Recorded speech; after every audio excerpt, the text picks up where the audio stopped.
It is my privilege to tell you about the man that our speaker series is named for, Dr. Archie P. McDonald.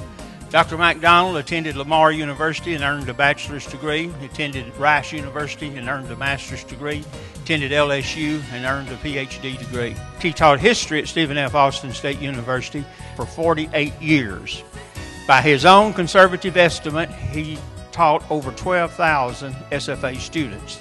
Now, during that period of time, Dr. McDonald earned every award, recognition that could be awarded to an individual by the local or the regional or the state historical association. He also served as editor and director of the East Texas Historical Association for 37 years. And yet he also had time to write 52 books during his career.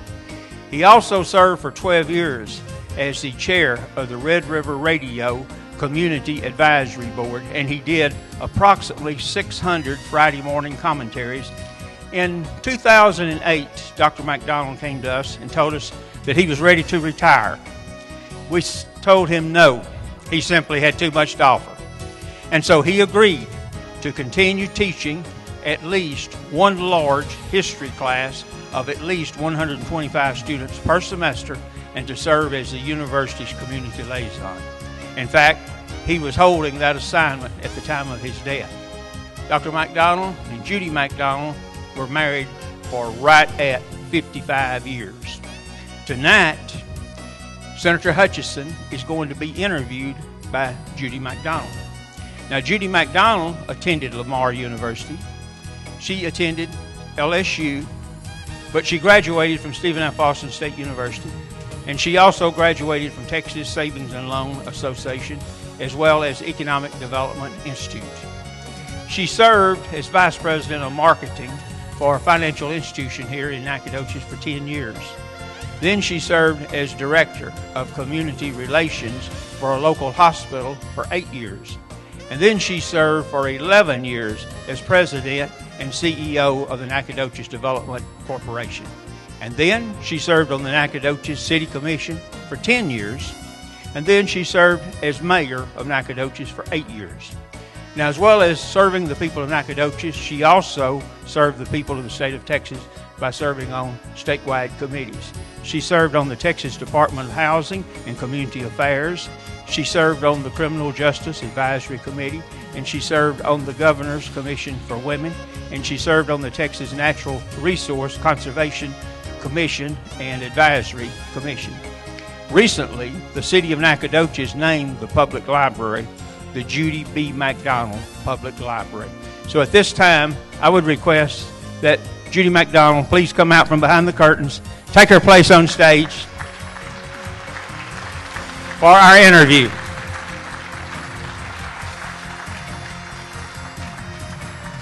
Tonight, we're very privileged to have Senator Bailey Hutchison here as we honor her tonight as part of the Archie McDonald Speaker Series. Senator Hutchison was born in Galveston.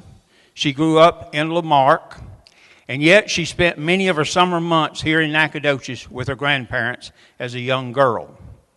When she graduated from high school, she attended the University of Texas in Austin, where she earned her bachelor's degree.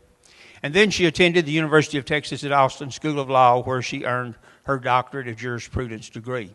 Following that, she was the first on-screen female reporter in Texas. Following that, she worked as a businesswoman, as a banker, as an attorney, state representative for 2 terms. She was our state treasurer. In 1993, she was elected to the U.S. Senate from Texas.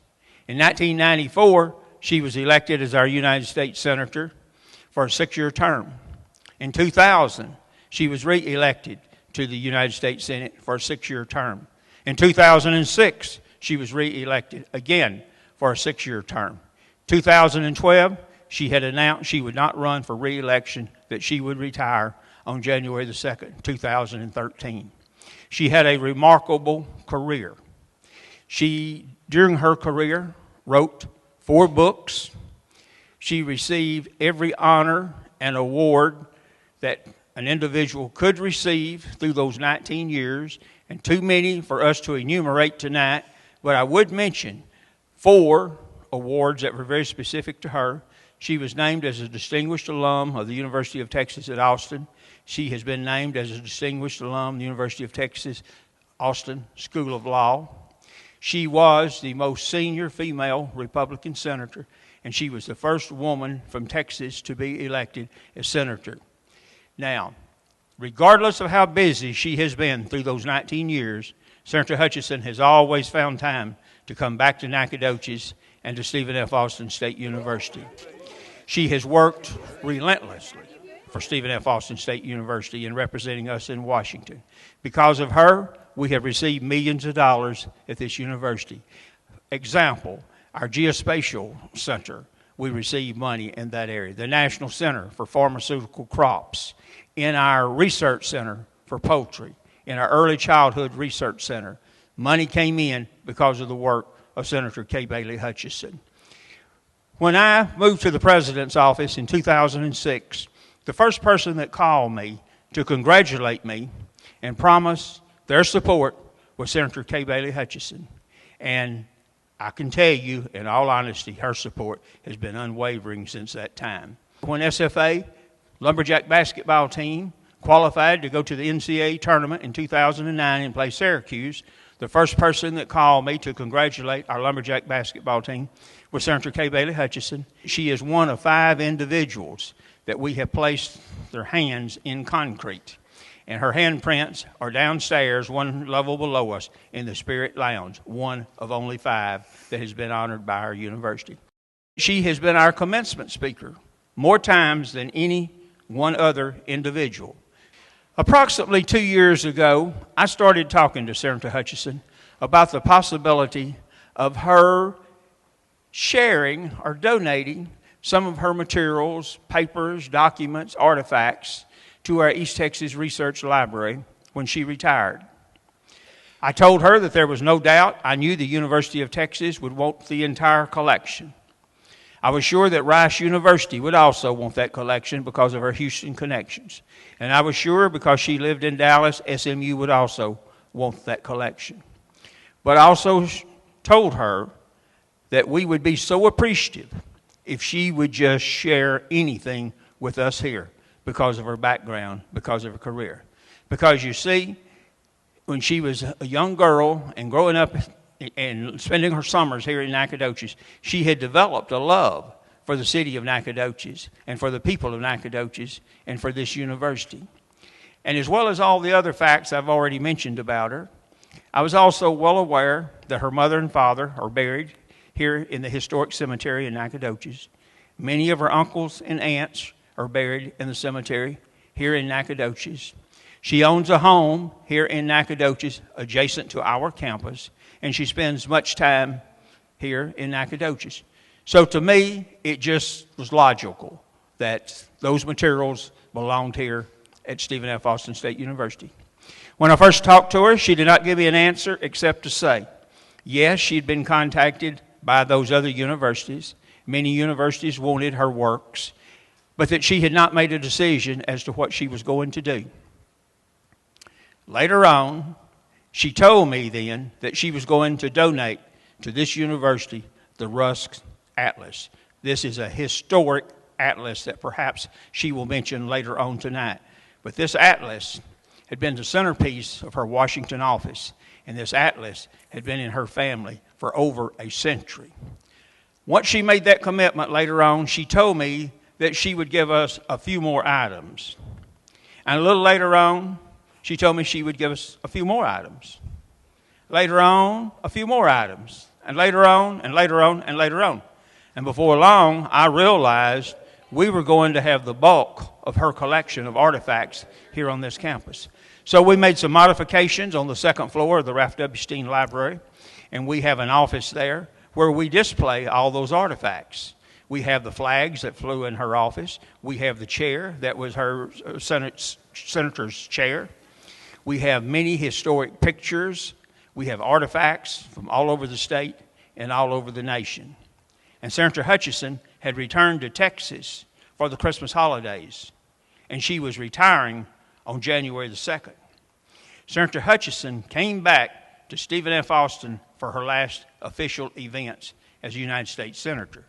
She's had an opportunity to finish her 4th book, Unflinching Courage. Ladies and gentlemen, let me tell you, this has been a remarkable relationship between Senator Kay Bailey Hutchison and Stephen F. Austin State University. We can never repay Senator Hutchison for what she has done for SFA through the past 19 years. So at this time, I would request that you join me in showing our appreciation to one of the greatest friends this university has ever had, and to our senator for the past 19 years, the Honorable Kay Bailey Hutchison. Thank you. That was so nice. Thank you. Thank you so much. It was so nice. Thank you. Thank you. It's good to see you. You can't hug? No. Thank you very much. Thank you. That was really too nice. Thank you, President Patillo. And before I start, I do want to say, too, how much I appreciate the Board of Regents, many of whom are here. And what a great group that is. I've been able to be around them several times, and they are so devoted to this university, and I thank all of you for that welcome and for the job that you're doing. Thank you, Senator. We are so delighted to have you here tonight. And thank you, Dr. Patillo, for the kind words. This is a very special night for all of us because you are here. But I'll tell you one thing, Archie McDonald would be so surprised to see me sitting in this chair. That was not part of his plan at all. He'd be so pleased. He would. But I hope that and I know that it will go well. And I'm very pleased to be a part of helping to continue that legacy. The creation and naming of this series was really the crowning honor of Archie's long career.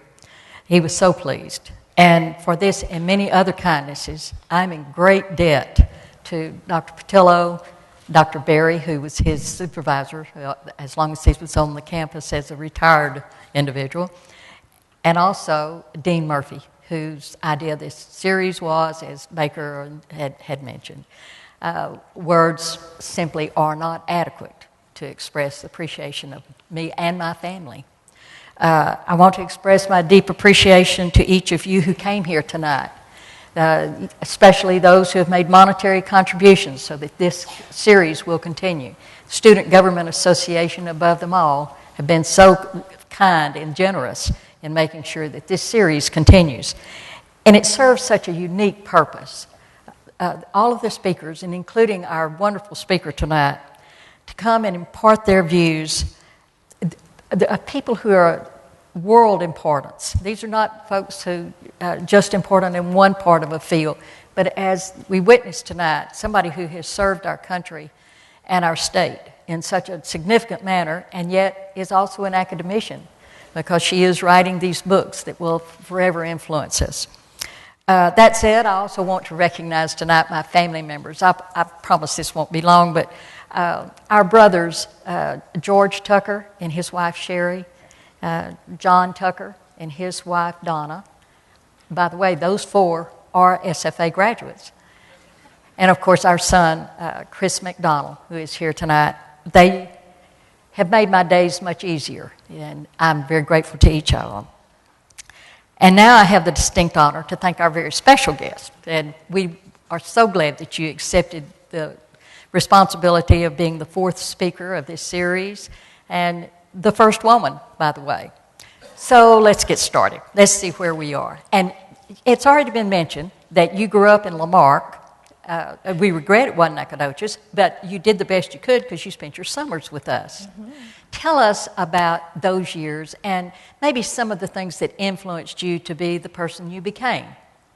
Well, most certainly, the years that we came to Nacogdoches with my aunt and uncle, Stephen and Lou Tucker, and our cousins, they were wonderful memories. The home, which is mine now, was just a gathering place, and people talked and talked, you know, East Texans talk, and we did, and it was so fun. And I want to say, too, that I had 2 friends here. My Aunt Lucette was a kindergarten teacher at Christ Episcopal, And I had two friends that were my age, and we stayed in touch our whole lives. One of them is here tonight, Mary Stripling Duncan, and Penny Jones from the Jones house.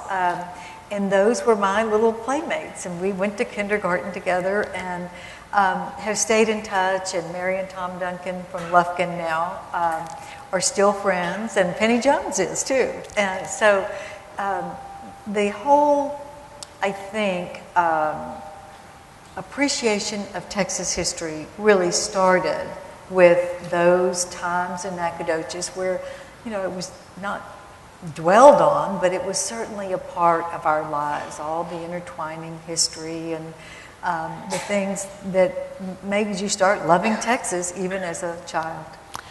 Well, we were so glad that we had that opportunity to have you in our past, but certainly this future. Now, after you left high school and entered college, tell us some of the incidences that changed your attitudes and made you lean toward a life of public service. Well, so much in life happens accidentally, and then it leads you in a different direction. I wasn't thinking of running for public office, but when I graduated from law school, law firms didn't hire women. And so I really looked for a job for 4 months, 5 months maybe. It was pretty tough. And I didn't get a job offer all that time. And so I just decided, what can I do that's different? I mean, this isn't working so well, and I was really disappointed. But I thought, can I use this knowledge that I've gained in a different way? And I stopped at the local NBC affiliate, KPRC TV, and I just walked in cold and asked for a job. And the news director said, gosh, we've never had a lawyer apply to be a news reporter before. But it happened that Ovida Kalpabi owned the television station. She owned the Houston Post as well. And when the news director went to her and said, this young woman has come in and, I'd like to give it a try. And Ovida told me later, I learned this later, said, of course I should be the owner that has the first woman news reporter in Houston. And so I fell into that, was a Houston television news reporter, and then I was asked to run for the legislature. At the age of 29, I was elected because, people didn't know who I was. So that was I sort of dropped into it. But I guess the lesson there, which I have said to many, college graduations, is that, if you just don't give up and you keep trying and keep trying and keep trying, eventually a closed door can be an open window. That's a good thing to take with us. Who was it that influenced you to first get involved in politics and run for public office? What were the triggers that sent you that direction? Well, it was the Republican Party chairman in Harris County who I would never have thought of running for the state legislature at 29 years old. And she said, I think you should run. We have single member districts for the first time, and I think you should run. And I said, really? And I thought about it, and I really had to make a decision.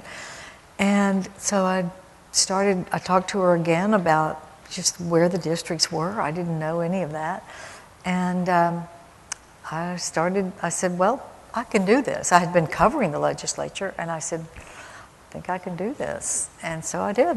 And did an excellent job, as I recall, and then became Secretary of Treasury. State Treasurer. That was actually later. I had gone back out into the private sector and had been there for quite a while. And then the state chairman of the Republican Party wanted me to run and put together a ticket.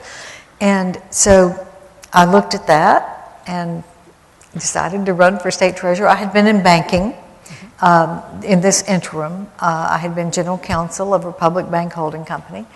And I did get a law job, by the way. And so I got the law job. and I had been general counsel of the bank for these several years. And so he asked me to run on the ticket, and I did, and I won. And you know what? Let me just tell you, one of the happiest moments of my winning, because it was a surprise to everybody. No one expected me to win. But I carried Nacogdoches County. Well, of course. And my mother was so excited. She said, "Oh my gosh, you carried Nacogdoches County." So it was real fun. I think there are probably some people in this audience tonight who remember that well and worked hard to make sure that that happened. There were a lot of wonderful people here who did help me. You've had quite a strong group here in Nacogdoches for all of those years that you were serving, and at every election. And I even had a wonderful mayor endorse me. First Republican she ever endorsed. Yes. Yep. Kay, that's a funny story, and I don't know how interested they are. And I was afraid we'd get on some of these personal stories, but I was down at a TML meeting in Corpus Christi, and you were announcing for the Treasury position at that point. And the city manager and I were going to go to where you were.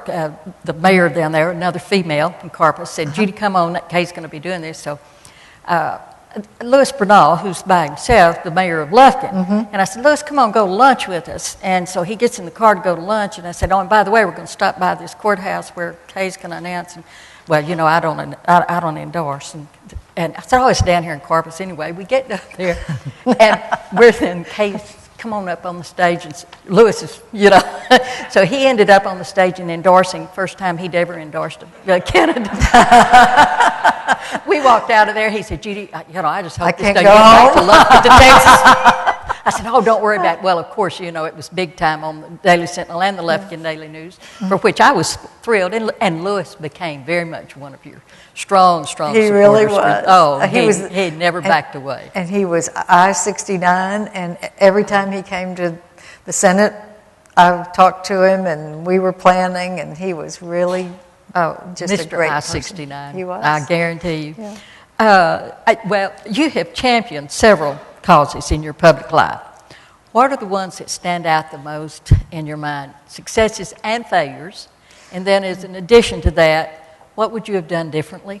Oh, well, you know, you can always second guess decisions, but you just have to make them. You know, you've been a mayor, and you just have to make those decisions and then move on. So I would say that my championing the military, I was on the Armed Services Committee and the Defense Appropriations Committee all of my term.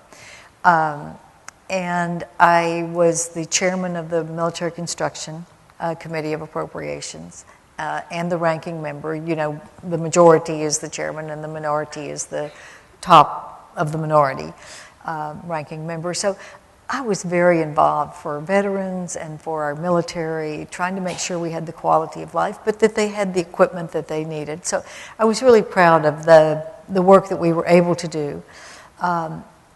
And I created the Homemaker IRA for moms who don't work outside the home to be able to save for their retirement security. That's significant. It is. It's made a real difference in retirement security for those wonderful women who choose to stay home and be community activists. It's wonderful. And so those are some of the things. But, you know, in the big picture, Judy, I think it was that I never forgot who sent me. It was Texas who sent me, and I made sure that as I was watching the way the maneuvers were early on, going on, I said, you know what, Texas is not getting our fair share. Texas wasn't getting our fair share of federal research, and as Baker Patillo mentioned, there were some great things going on here. So I started a project of looking at the expertise of our different universities. I didn't want SFA to try to be Sam Houston. I didn't want UT and A&M to do all the same things. I wanted them to be better in certain areas where they had the expertise to build. And I think we have been able to do that much better because I funneled the money where it was deserved, not because I was trying to get pork spending for Texas, but there's not a better forestry school in America. It's the only one in the South and in Texas. I don't go to a Texas or national state park that I don't meet a graduate of SFA, a forest ranger who has come to SFA because its reputation is the best.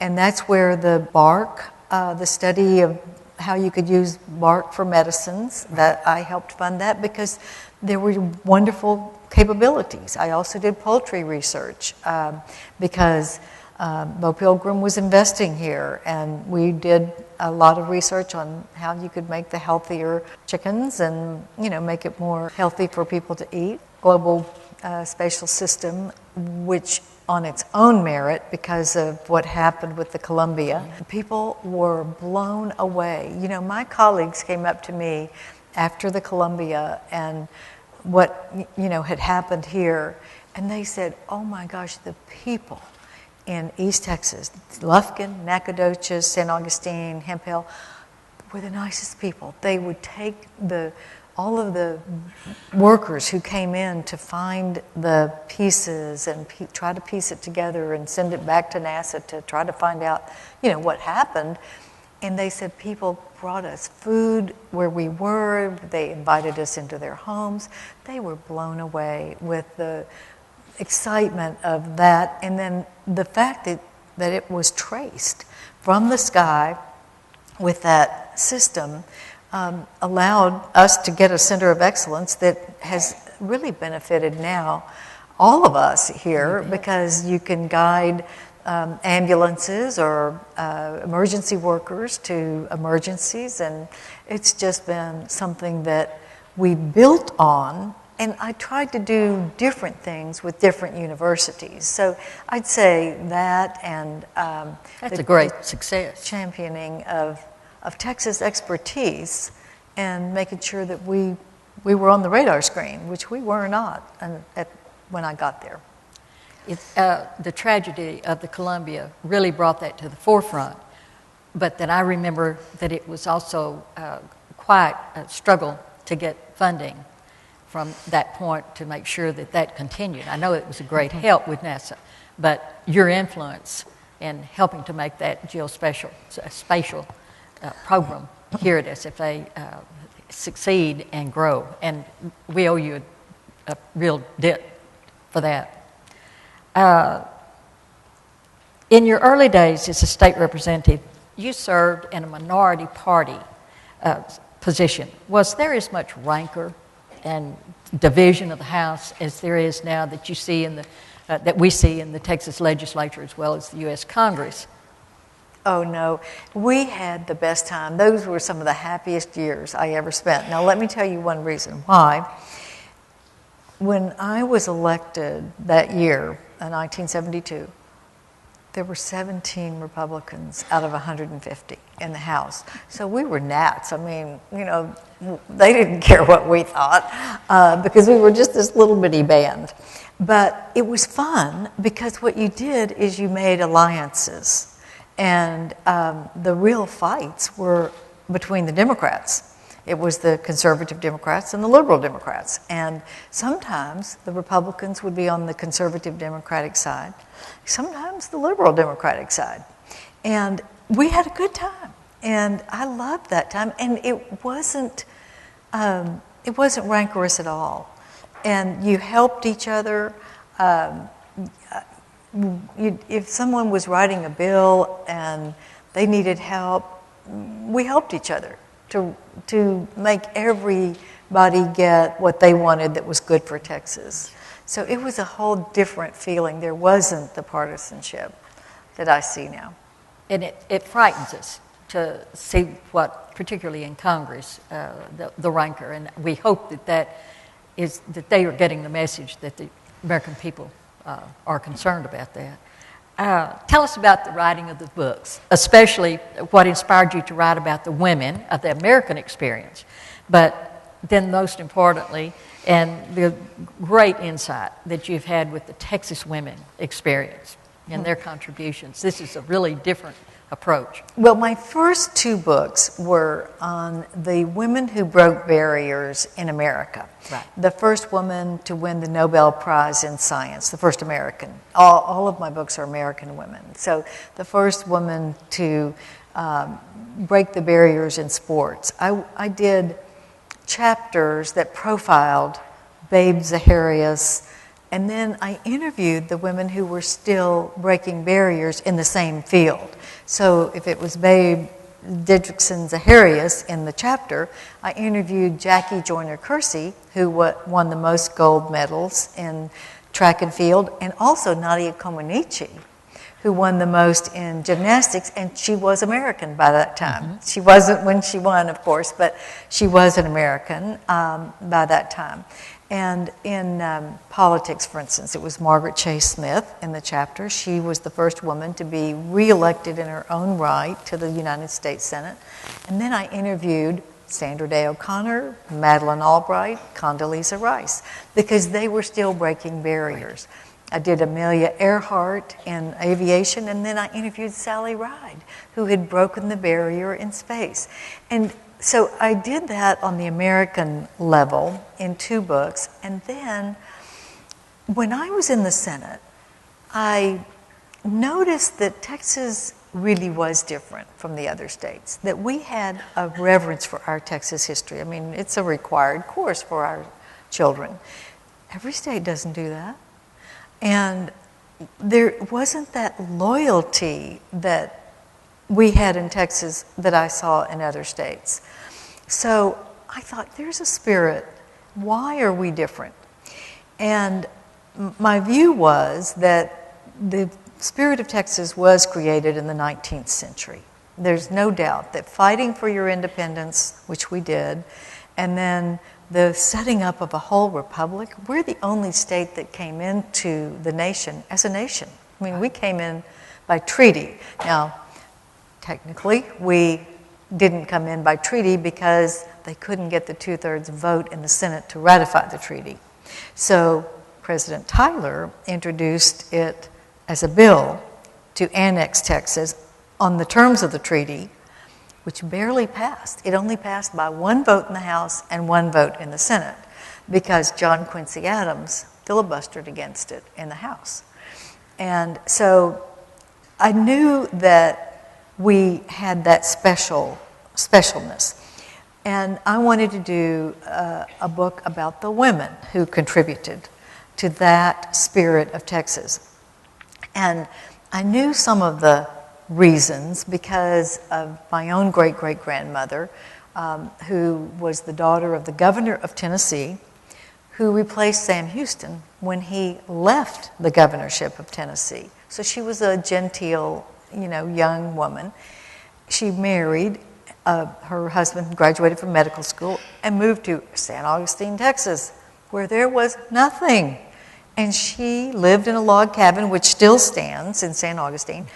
And she wrote this lovely letter that just touched me so much back to her sister and said, basically, if we were living like this in Tennessee, it would not do. But even though we have no furniture because there's no navigation to get it here, and we live in modest circumstances, but the people are the finest I've ever met. We share, we help each other, and I am totally happy. It was just a wonderful, positive letter. Well, I started then deciding that I wanted the women's voice to be told about their the contributions. And one of the first people I called was Archie McDonald, because I wanted to hear what the great historians knew and would suggest about the 19th century Texas women. So I called Archie, and he and Linda Reynolds came to my house across the street and had lunch. And I mean, it was like, I wish I'd had a recording, because he was just, it was just coming off the top of his head. After we talked and he gave me several ideas, I went and got his Adolphus Stern diaries that he edited, and I learned again that through the Adolphus Stern diaries that there was this hardship and the weather was terrible and they didn't get mail for a week because it was muddy, but they had balls. They would just have,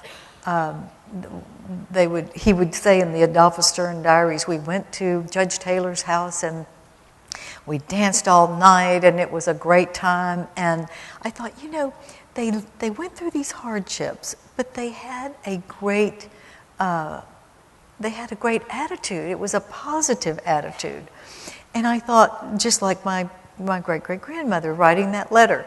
And so I started pursuing this. And Archie and Linda were wonderful and gave me so many insights. And Archie's mentioned several times in the book because I feel like, that was really a beginning of that time.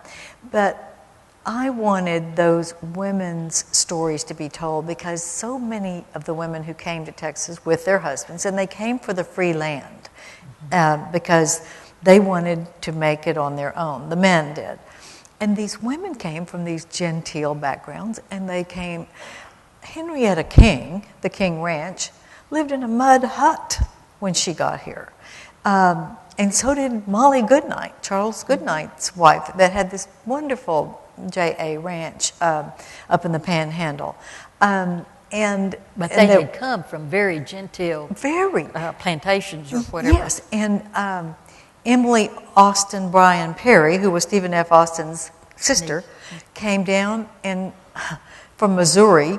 And Stephen kept saying, come, there's free land, and this is a great place, and we want you to come. And he said, but don't bring furniture. Well, she was not going to come without her piano. And she trudged a piano from Missouri by wagon train down to Peach Point, which is near Freeport. I mean, they were just going to bring the culture with them. And I want to read one thing from the book because the name of the book is Unflinching Courage.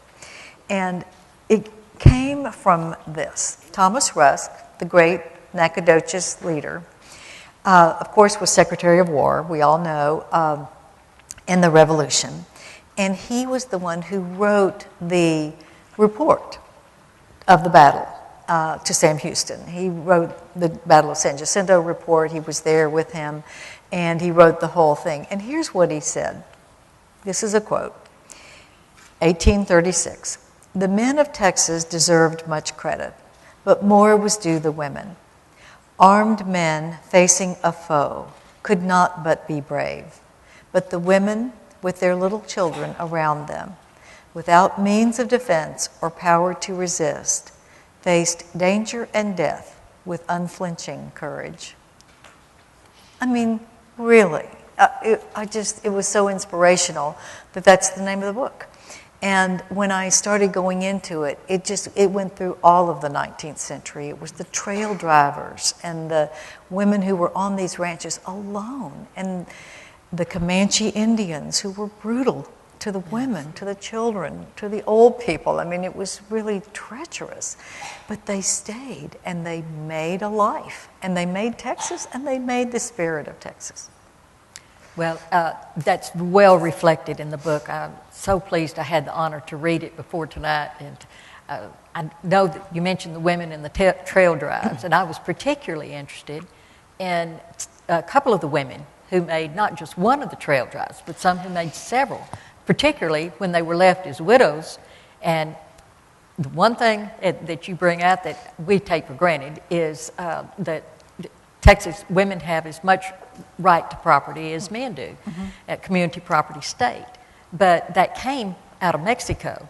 That's right, Spanish I did law. not realize that until reading your book, that is a Mexican law that we adopted as Texans. So, but then from the women ended up being widows and owning all this land, and then they had to fight like the devil to keep it.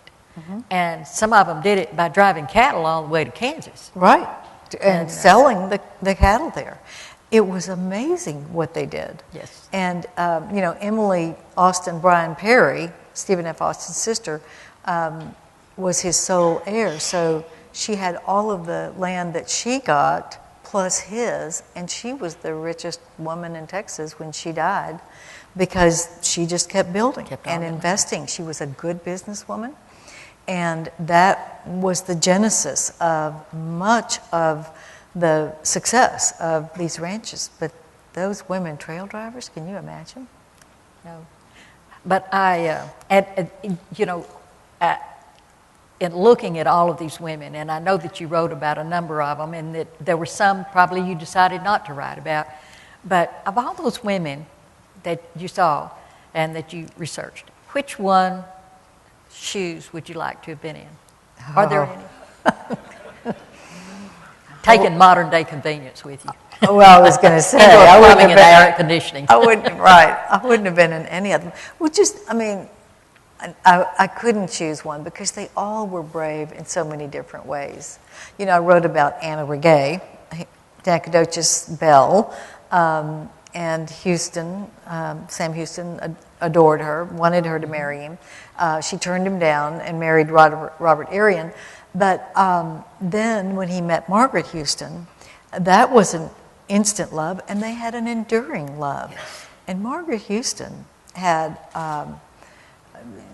she was gone. She was away from him most of the time because he was in Washington or Austin, and she liked to stay home. But she had in 47, right after her second child, she had a breast tumor removed with. She wouldn't even take the whiskey that Ashbel Smith, who was the great doctor of the time, gave her to try to dull the pain. Would not do that because she had been so strong with Sam Houston about never ever being around alcohol. So Ashbel Smith wrote to Sam Houston and said she was so brave that she took the whole surgery biting on a Cohen. Now, I wouldn't trade places with her. No. even for Sam Houston. Well, what do you see in today's world that proves that the blood of our ancestors still does run deep in the veins of men and women facing the challenges of modern society? You know, it is there. That spirit of Texas has endured through the generations. You see it in the men and the women. The men are entrepreneurs in this state. There's an entrepreneurial spirit. They're ranchers who fought the land and made something out of it. The women who have been there with them and who have run the ranches. The women who become mayors of cities. The governors. Ann Richards, Barbara Jordan. You took on the obstacles, and there was a resilience that was there, but it was happy. Just like you face the obstacles, but there are so many great things about it. Our Texans, I always like to say when people are talking about Texas from outside Texas, and they think we're a little too loud and we have a little too much fun. And I always say, our hearts are as big as our mouths. Good. Because I'm going to remember that. It's true. And we just have fun, but we've conquered a lot. And I think it has gone through the generations. Do you know? And teaching Texas history in schools is part of the reason. We'll probably have to continue that fight to make sure that Texas history is taught. Oh, I hope. For generations. Don't ever let it not be a required course.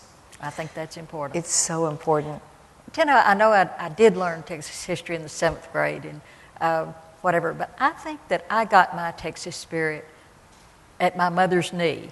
I think that that came through her. And when I finally looked at genealogy as a much older adult, and discovered that, yes, and it came through my mother's generation, all the way back to 1832. But I do believe that their blood does will out sometime, and we may have some disagreement with our audience, but we'll move forward. What do you see in today's world that proves that the blood of our ancestors still runs deep in the veins of men and women facing the challenges of modern society? And we've talked a little bit about that. But modern society is much more difficult. We talked about getting the groups together and having the spontaneous balls and all-night parties and whatever. And we see in so much with social media, the people walking around not talking to each other, but talking on phones, etc. But in your experience, both certainly in the last several years, do you feel like that this country is still working toward a unity? You've just come from South Korea just last week. Maybe you'd like to say a little bit about that and talking about communication. Well, you know, I was in South Korea on a speaking engagement, and I tell you what was interesting. I did go up to the DMZ and looked across the border at North Korean soldiers, and I had a great experience there. But you know what was interesting, talking about the subject? What they wanted to know in South Korea was, is America going to fix its fiscal policy? Or is it going to get its debt in order? Because so much of the world depends on American, our finances being solid and right. Because if our finances collapse, then all of the investment, the foreign investment that we have, is also going to do that. And so they were most interested in what I thought was going to happen politically. Were we going to get the debt under control? That kind of thing. And I had been in Hong Kong the month before, and it was the same thing. A different group of leaders, and they were all over the world, but they wanted to know, is America going to right its ship?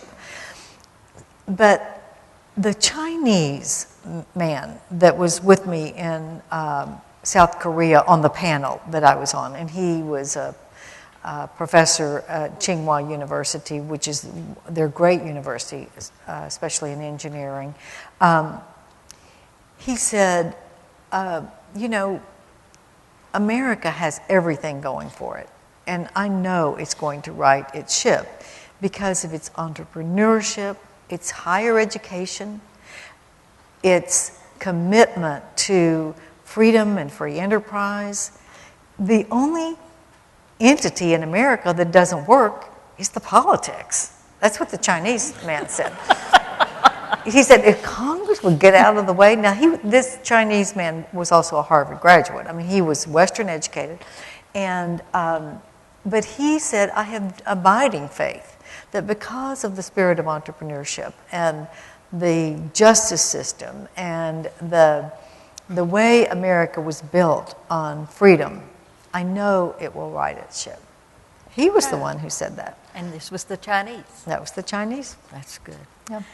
I know that you have worked both sides of the aisle, and even though we talk about the rancor, and you said you had not experienced much of that in your early times particularly, but we know that you have worked on both sides of the aisle for Texas, and there was one specific incident that you worked with Congressman Charlie Wilson from our district and brought forth one of the most important things that happened to East Texas, and that was Lockheed Martin. And I'd like for you to share some. Anybody's got a good Charlie Wilson story needs to share it. Well, Charlie Wilson and I were such pals. We got along so well. And I had known him when I was the news reporter in Austin. He was a state senator. So Charlie was legendary then. And then when he went to Congress, of course, I knew him just for what he was. And he never was anything more than what he was. That was what you just loved about Charlie. Charlie was working very hard to get the E-Rent missile plant in Lufkin. He was working on it, but he called me one day and he said, Ted Kennedy, who was on the Armed Services Committee, is trying to get them to go to Massachusetts. And he said, we got to stop that because it's the technology is with us. We make the best missiles. He wanted to move it to a different company. And so we got to work on this. And Lockheed was they were skittish because I was new. I was the new kid on the block. I was number 100 out of 100 in the United States Senate, and they saw Ted Kennedy, beginning to weigh in, and they thought, oh my gosh, what are we going to do? And so I thought, what can I do? And so when I got all the facts about how much better our missile actually was than the one that was being touted in Massachusetts, I decided to call the ambassador from Israel to America. And I said, and I called him, and I didn't even know if he'd call me back. I mean, because I was just new there. And I was sitting in my office, and the call came back. It's the ambassador from Israel. And I said, sir, I've been told that you are thinking about allying with Ted Kennedy to get the missile made in Massachusetts, and the technology is wrong. It will not be good for Israel. We can make that we have the right technology, and we can make that missile, and that's what is going to be best for Israel. And he said, Senator, I wouldn't dream of weighing in on technology that wasn't the best. You do not have to worry about me. So I said, thank you so much. By the way, what time is it where you are? And he said, 1 a.m. I said, oh my gosh, I felt so bad. But that was the end of it. And we got it on the merits. And of course, it was a wonderful thing. And yes. Charlie was so effective on the House side. I mean, he had the House part locked down. There was no doubt, because he was so respected in the field. But I was on the Armed Services Committee, but I was the you were the baby man on the totem pole. And there was Ted, who was practically the ranking member. But it worked, and I was so happy that I could, do my part. That was really my first little victory of, working for Texas, and, just saying, okay, dadgum, here's our argument, and we're going to make it. I remember being at the announcement in Lufkin, and what it was so much fun. It was so joyous. And the obvious friendship and that working relationship that you and Charlie had. And that's really crossing some aisle, but he was a great big Democrat. He always called me his favorite Republican, and I always said, that's a low bar to clear for you. We had a great time. I just adored him. We're very fortunate that we had both of you at that time, because a lot of things happened that the general public will never know. But all of that behind-the-scenes work that you did, that you can stand back and say, Stephen F. Austin has this because I was able to push a button. Or the city of Nacogdoches, or the East Texas region. But most specifically, all of us in Texas have benefited from your being there. And, there's some things that we looked at in reflecting back on the research of your book, that you were drawn to those women because you are one of them, okay? And that's your family, men, women, greatly influenced Texas, both in its infancy and all the way through its history, certainly including you and your great influence through the service in the U.S. Senate. This week is known as Week of Reflection. They want the students to look back on their career here at SFA and think about the things that have influenced them the most to be the people that they are. And is there something that you would like to leave with them tonight? Is something that they can take with them to remember that we had a senator? Well, I think the college experience for so many is the first time that you're out of your cocoon and you're seeing a bigger world. Certainly it was for me when I went from Lamarck, which 15,000, and to the University of Texas, which was bigger than my hometown. And many of the students here are having their first time to be independent, to not have their mom or dad telling them they have to study and they have to do what they have to do for their tests. They have to do it on their own. And I think this is such an important building block from high school to that time when you're going to be a citizen and you're going to have responsibilities. And this is the time that you have built the knowledge and the associations. You know, college is about learning, but it's about associations and learning how to be in student government or being on a team or working with other people and deciding what your course in life is going to be. And you never know what person is going to be the influence, what professor or what other student is going to influence you. But the fact that you have had this 4 years of being on your own and learning to become the person that you're going to be and looking at the responsibilities that you're going to face with so much more knowledge and backup, I think is what I would look back on and reflect on. And I think, oh my gosh, how lucky those of us who do get to go to college are, because it's such a broadening experience. And people who haven't had this opportunity are not as fortunate as we who have had this opportunity.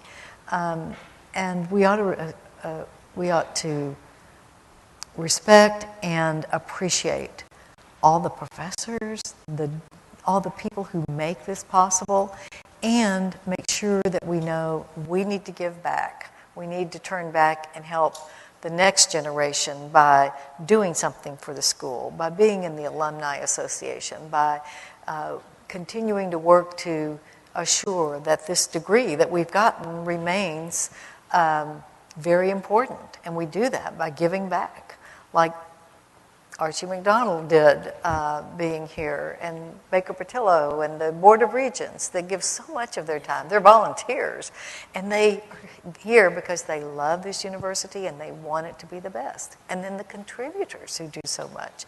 So, you know, we all stand on the shoulders of others who have done something, and appreciation is shown by giving back to the next generation to assure that we leave it better than we found it. To know that you've been a most gracious guest, and we are so fortunate that you would take the time to do this. We know that you have many, many other things. You came from Austin to Dallas to here today, and you've got to go back to Dallas tonight. Well, let me just say that in this program, your job was the hardest, not mine. Well, so thank not you. with you. And I will tell you that you have given us much tonight, but even more so, the legacy that you leave through the written word, and particularly this unflinching courage, which I have read. I've been very, very fortunate to have done so, is inspirational even at my late date. And I know that it will be for generations to come. And I cannot thank you enough for being the fourth speaker of the Archie McDonald series. He would have been so delighted, as am I. And now Dr. Baker Patillo has a special presentation. The Board of Regents of Stephen F. Austin State University approved the Lifetime Cultural Achievement Award on April the 20th, 2010.